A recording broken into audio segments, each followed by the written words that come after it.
Let's talk about Sportsline. How exactly did that come about? What gave you the idea for Sportsline, and how did you start it?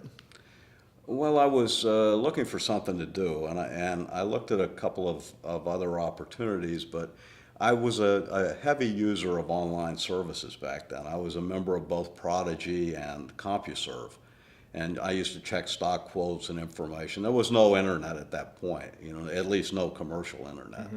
So these were straight dial-up services, and America Online had just gone public that year in 1993, and they were getting a lot of publicity. Their stock price had gone way up, and I felt towards late '93 that eventually everyone would be online. Now, I never even heard of the internet at that point, but I felt like everybody would be on America Online or Prodigy or CompuServe, and they were broad-based services, and I felt like, and I like sports. And I started to think about maybe do a vertical service in sports, because I could never hope to compete with these guys across the board, but maybe in a vertical that they weren't attacking too heavily, I might have a chance. So I started to research what they were doing, and during the bowl games in January, around January 1st of 1994, I checked all three sites out, and none of them were doing a very good job at covering the bowl games. So I said, this looks like a wide open opportunity, and I thought sports gambling information could be big. So I had the idea at that point to develop a dial-up online service for sports.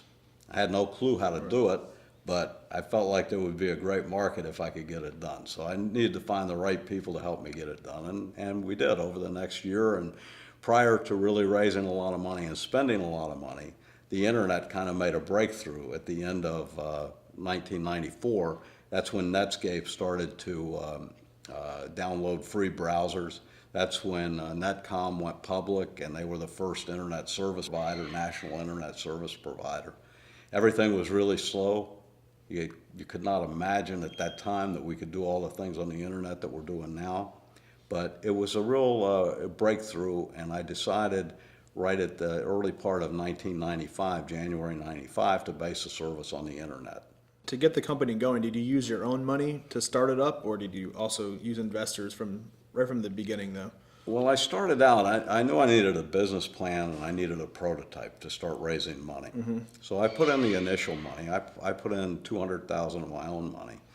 And I was able to find a guy who was a really top-notch writer and researcher. And he helped me with writing the business plan and doing the research that we needed.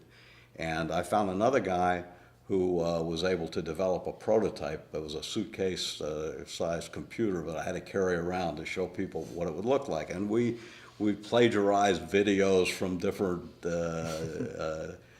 DVDs we found and other things like that to put together a prototype that looked pretty good, yeah. So I took that thing around, lugged it all over the place. I was trying to raise $100,000 each from 20 investors. And this is in 1994. So I struck out just about everywhere I went. And I decided that I really needed to get a heavyweight type of guy that would give me a little bit of an ability to reach more people. Sure. And that's when I decided on Joe Namath. Said, this is a guy who's a Hall of Fame football player. Everybody knows him. He still gets a lot of publicity. If I could get Joe Namath to come in as a partner, I think I could, really boost the image of what I was trying to do. So I called Joe's agent, and he was very skeptical, but he agreed to meet with me. And then I met with Joe, and Joe said, yeah, sounds good, but, you need to raise $2 million before I really put my name on this. And he would get a piece. He wouldn't get paid, but he'd get a piece of the company. And so that worked out pretty good. His agent was a tireless guy. And I went all over the place with his agent to meet with people who could potentially invest. And we had one day of meetings in New York. I had 9 meetings that day, one every hour for like 9 straight hours. And then we went to dinner with this guy. And the guy we went to dinner with knew nothing about sports. He's kind of a flamboyant guy. His company was in the plastics business, and he made garden hoses and Christmas trees, plastic Christmas trees for Walmart. And we went to dinner, and the next day, Joe's agent called me and said, the guy's name was Burke. Joe's agent called me and said, Burke is interested in investing, but he wants to do the whole $2 million. Nice. You got it And all we at ended up once. doing it. You know, over the next 2 or 3 weeks, I got to know Burke, and I went up for the meetings with his lawyers to try to close a deal. We're all sitting around this room. He's got his lawyers, his accountants. I've got my lawyer with me. And he tells his lawyers as the meeting starts, he said, I don't want you to do any due diligence on this company because you'll talk me out of doing it. And I want to do it. So Okay. just make sure that if this guy dies, I get my $2 million back. Sure. So the whole negotiation was over the life insurance policy. Nice. And this guy had never bought stocks before. So He had $50 million in CDs. And obviously this was really- his first stock investment, which he made a lot of money on. I was happy to see that. So obviously he must have really trusted you and, just bought into the whole concept. Yeah, and that was as well. about August, I'd say, of '94. And then I was able to start recruiting. And I hired a professional recruiter to help me find the technology guy who could lead the effort to build this, because back in those days, in the very early days of the internet, there were no packages, there was no hosting deals, there was none of this. I mean, Right. anything you wanted to develop, you had to do it yourself. Sure. So I needed to find the right kind of person, and I did. I got a guy from Apple Computer named Tom Eastwood, and he had been, prior to Apple, he had been with General Electric Information Services, and they had built these major online services for brokerages and banks that had to be bulletproof. And he recruited a team of guys from GE, and we had a great engineering team, and that really is one of the factors that made us successful, is that we got that service up and running, and it worked perfectly. It never went down in the first 5 years, and it was really one of the best moves I ever made at the start of Sportsline. So building a solid team around you was A solid one of the technology cores. team to begin with. And, you're not going to get a great team necessarily when you start a company, because when you're trying to hire some of the people that I hired later, like I hired the president of Turner Sports Sales to come to work for me. Well, in those days, he never would have done it. It wasn't until after we raised serious venture capital and it looked like the internet was going to go places that I could get a guy like that. But on day one, it would have been impossible. So after I had my chief technology officer on board, we went out together to meet. We cold called Jim Barksdale at Netscape, who had just taken over as CEO. This was January of 1995. And Jim liked the concept. He said, ESPN is doing the same thing you're trying to do with a company called Starwave in Seattle. And Starwave is backed by Paul Allen. They have ESPN as a partner, and they have all of these Sun Microsystem engineers working for them. So they don't really need our help. But there could be two players in the sports field, so we'd like to team with you, and we'll do your back-end software for you. So I said, that sounds great. So he said, by the way, do you need to raise capital? And, of course you had to raise Right, of capital. course. I was faced with having to raise a lot of money to compete with ESPN. So he introduced me to Kleiner Perkins, who were the venture backers of Netscape.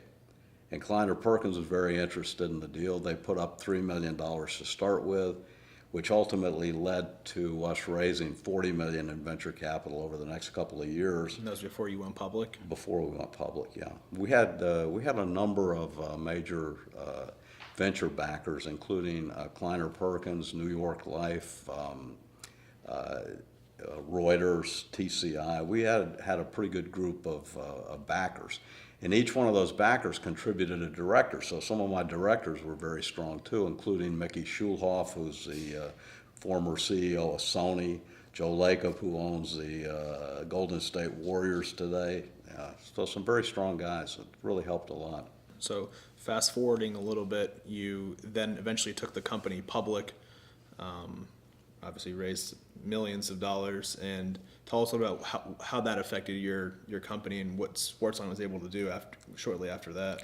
Well, to actually take the company public, because when we were looking at doing this in 1996 and early 97, there weren't too many internet companies going public yet. A few of them had, like Netscape and so on, but we were in a tough position because even though we had a good service, we were up against ESPN, and they were able to promote their service on television. we were doing everything we could to get PR coverage. And one of the biggest things we did was sign up Shaquille O'Neal, who got us our first national press coverage. But we needed to get a television partner, and that was critical for us. And in 1996, actually, in the day before Thanksgiving, our head of sales and I went up to New York, and we met with NBC and we met with CBS.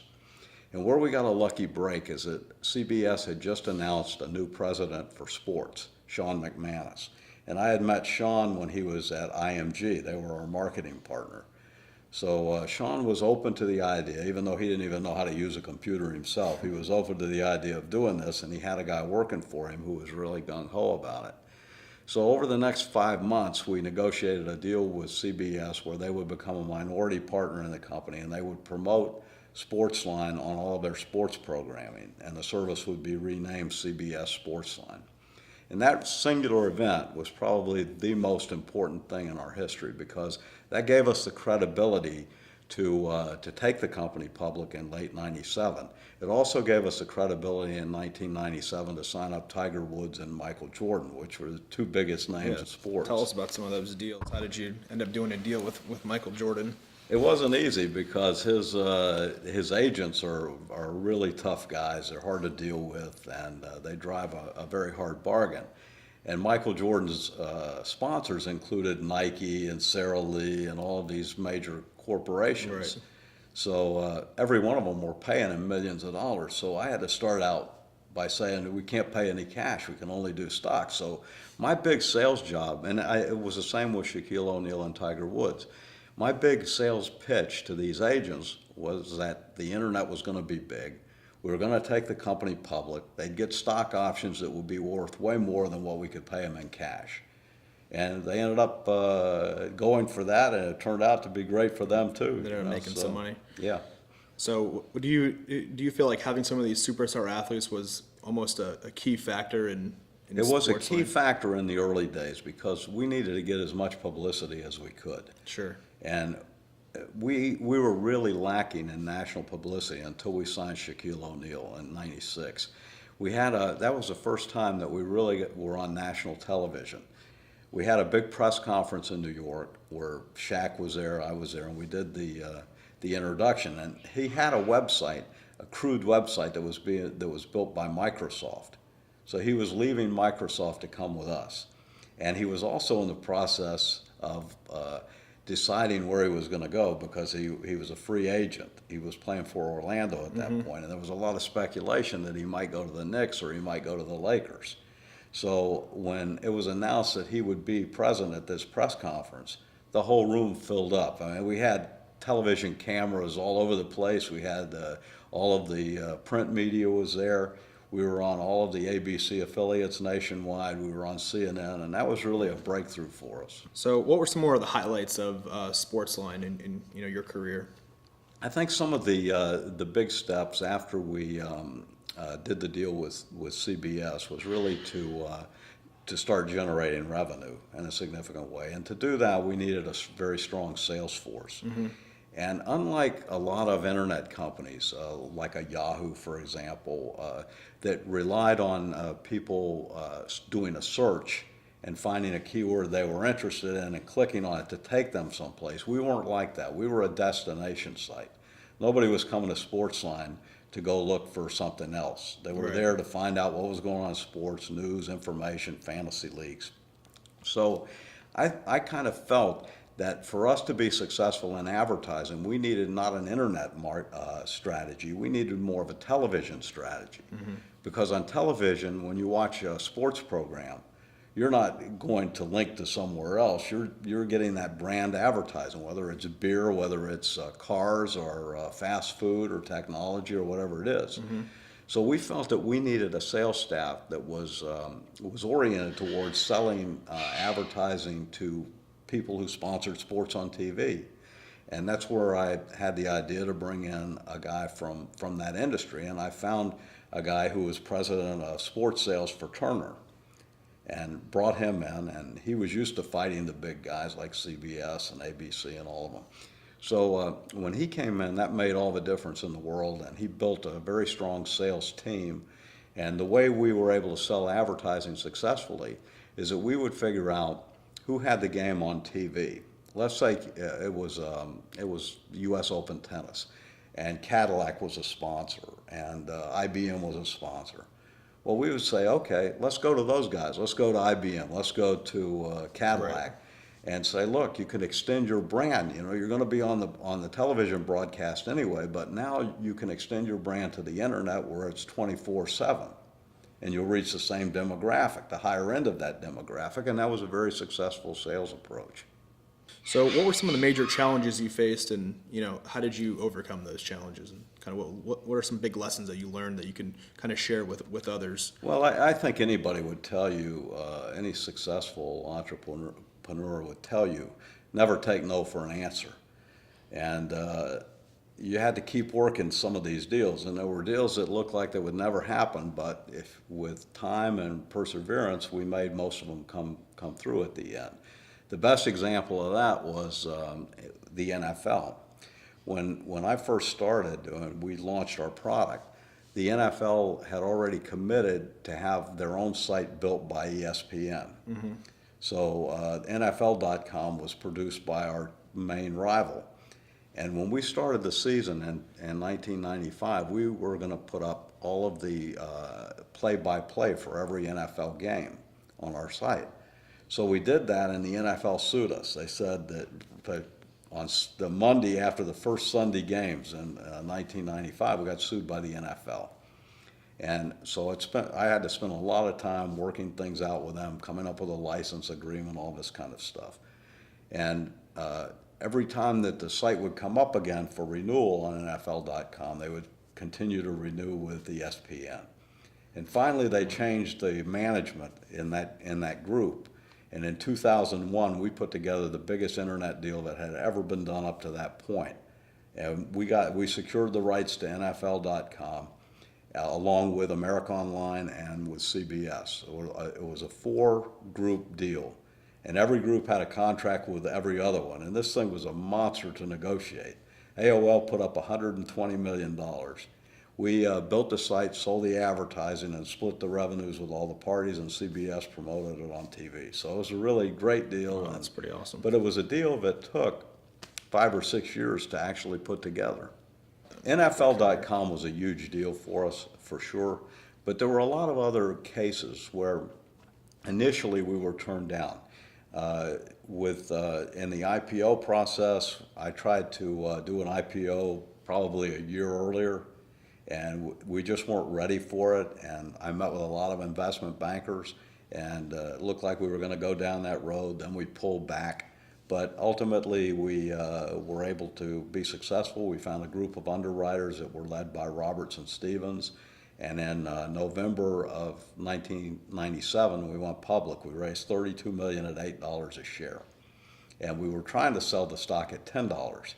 But there was a letdown in NASDAQ right as we closed. And I don't know if you know how these public offerings work, but you have to do a roadshow where you go out and you talk to institutional investors. And this roadshow was pretty grueling. We started in Copenhagen, and we went to Stockholm and then London. The next week we were in New York, Boston, Philadelphia, Baltimore, Texas. We went 3 different cities in Texas. And then the third week we ended up hitting California.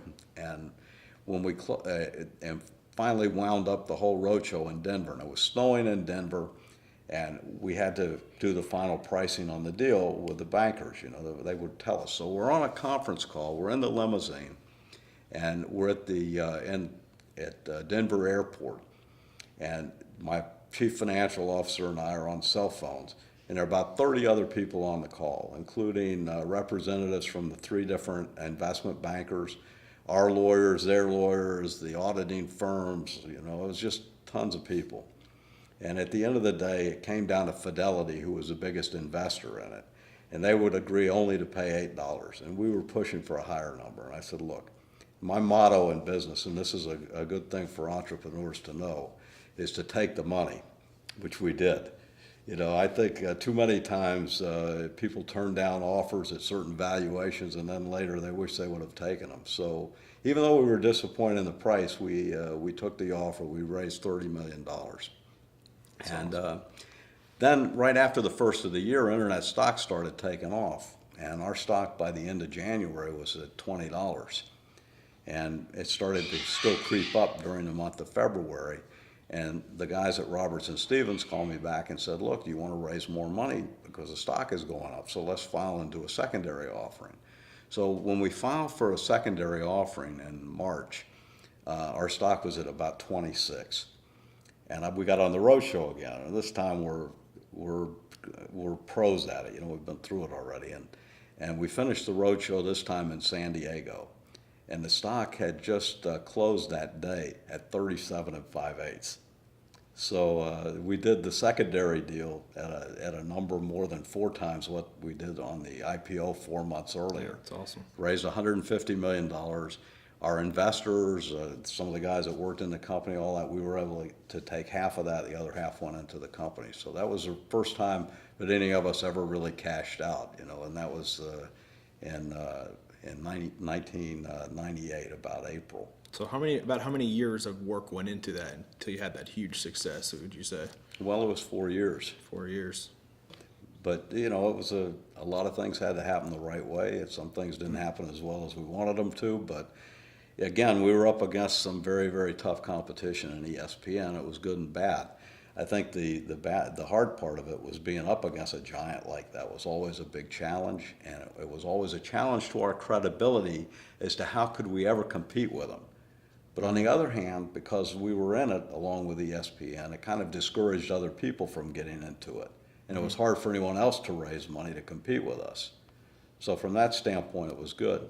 And then so eventually you ended up being acquired, Sportsline ended up being acquired by CBS. Right. And which is now today CBSSports.com. Yes, and that's pretty exciting. Yeah, that's something I think I'm probably more proud of than anything, is that we created a company that's going to be around forever. Right. And it was in Fort Lauderdale. We had about, 400 employees or so, and I think there's about 250 still there. You know, so they're still running that operation out of Fort Lauderdale. They've consolidated sales up in New York and consolidated some other things, but all of the actual site creation work is done in Fort Lauderdale still. And a lot of guys that I hired in 1995 are still there. Wow.